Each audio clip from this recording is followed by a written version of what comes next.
gospel lesson for this week comes from the Gospel of Mark, the first chapter. As soon as Jesus and his disciples left the synagogue, they entered the house of Simon and Andrew with James and John. Now Simon's mother-in-law was in bed with a fever, and they told Jesus about her at once. He came and took her by the hand and lifted her up. Then the fever left her, and she began to serve them. That evening at sunset, they brought to him all who were sick or possessed with demons, and the whole city was gathered around the door. And Jesus cured many who were sick with various diseases and cast out many demons, and he would not permit the demons to speak because they knew him. In the morning, while it was still very dark, Jesus got up and went out to a deserted place, and there he prayed. And Simon and his companions hunted for him. When they found him, they said to him, "Everyone is searching for you." He answered, "Let us go on to the neighboring towns, that I may proclaim the message there also, for that is what I came out to do." And he went throughout Galilee, proclaiming the message in their synagogues and casting out demons. Here ends our gospel reading.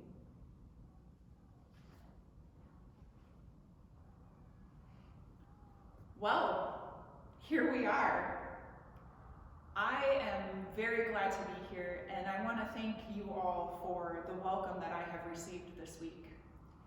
If you've been here before, or if you have followed along with worship online, you may know that this is my first Sunday as pastor at the Lutheran Church of Our Redeemer. As we begin together, I'm going to just start by saying something that I will likely repeat very, very often. There's a lot to say about today and about these texts and about everything else. And it's not all gonna get covered in the next 10 or 15 or however many minutes. There's a depth and a complexity to our faith and our lives that requires more than one sermon can speak to. And so we'll come back next week and again the week after that and the week after that. Sometimes revisiting the same topics, sometimes taking the conversation to a deeper level, and sometimes talking about something completely different.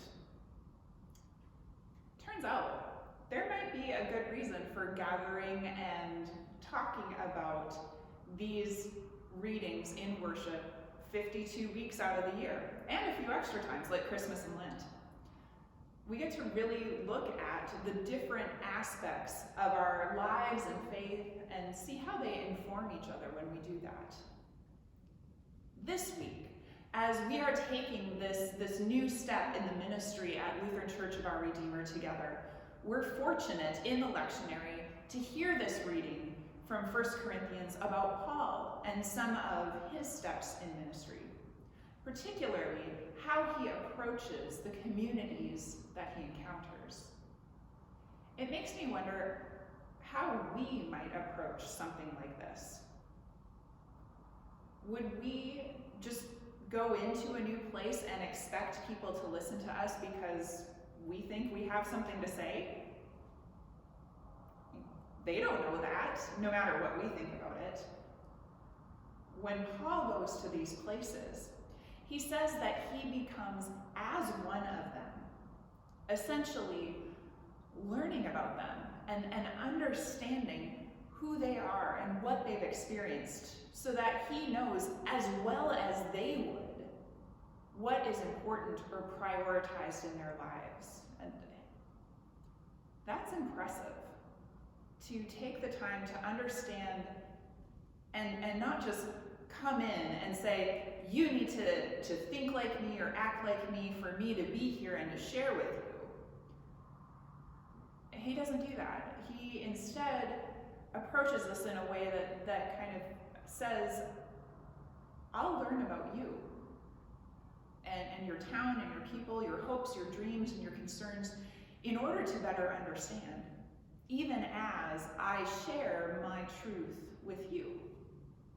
Paul took the time to walk a mile in another person's shoes, and that's not really an easy thing to do when you think about it. To really push yourself to see something from a completely different perspective. It would be like becoming fluent in a language that you don't already know. That takes time and effort and a level of personal interest and investment. It would seem to me that there is an element of humility and empathy and compassion here. And I think that is an element we can all take a lesson from for our own lives as well. It's an example that Paul sets, and it's an example that Jesus sets in his work and ministry and life as well. All of January, all of Epiphany really, which is the season that we're in, we've heard about Jesus, the beginning of his life and his work and ministry. Jesus' very life, his life itself is one that exemplifies what it is to be humble and empathetic. Jesus is God with us. God became a human person, Jesus. God lived a human life because God loves us enough to do that, to experience all that it is to be human, to walk with us here on this earth and to save us as well.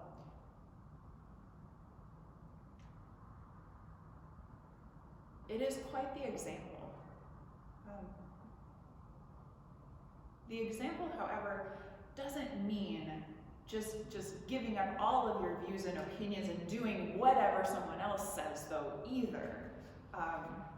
It's a little different from that, because even in this gospel lesson, Jesus knows that to continue his work, he needs to continuing on to the neighboring towns, even though everyone is looking for him and probably wants him to come back to the place where all of that healing happened. But Jesus knows that he needs to continue to other places and will need to go off by himself sometimes too. And there's even another layer to all of this. So just so that we don't get tempted to think of this as one-sided, the person going to the places, right? I can see that happening. We need to remember that these places did hear them out and really listened to these outsiders, these different people. In the case of Paul, they listened to him and heard what he had to say, and he did have something to say. When they took the time to listen, those that did would have heard the gospel, the good news about Jesus. So the readings for today, the lessons from them that we're focusing on, really do have some dimension to them. We see Paul as the outsider or the new person in various communities, taking the time to learn and to become familiar and fluent in understanding the people that he meets. We see those communities hearing him out and finding something of value in the new message that he brings. And we also see that there may be a purpose to continuing on at times too. Now that, of course, takes some discernment, some thought to know which situation we're in and what is the right thing to do. It may take some questioning or some challenging of our opinions or perspectives, but all of it requires us to be humble and considerate of each other and all of those that we encounter, whether we're the new person or the welcoming community or any sort of interaction that we have with the world around us. It's something to really consider going forward in our everyday lives as well as here at church. A word I said earlier, welcoming community. we say that, I think, from time to time when we hear that phrase, all are welcome. We have a song in our hymnal with that title, actually, all are welcome. And that's something to think about, what that really means. That whole song envisions a place where we would build together, a place where everyone would feel welcome and safe and open to listening and learning and confident in speaking and sharing as well, where everyone would be encouraged to grow in their faith and community and to fully be themselves and know that they belong. What would it take to live into that vision?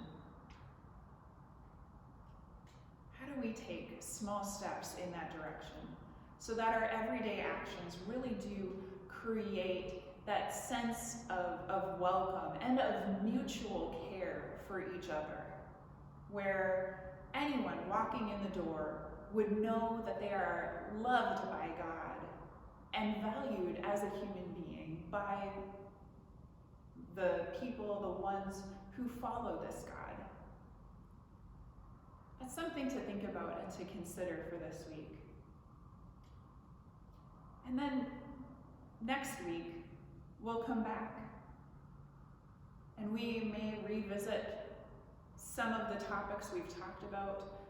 We may take the conversation to a deeper level, or we may talk about something completely different as well.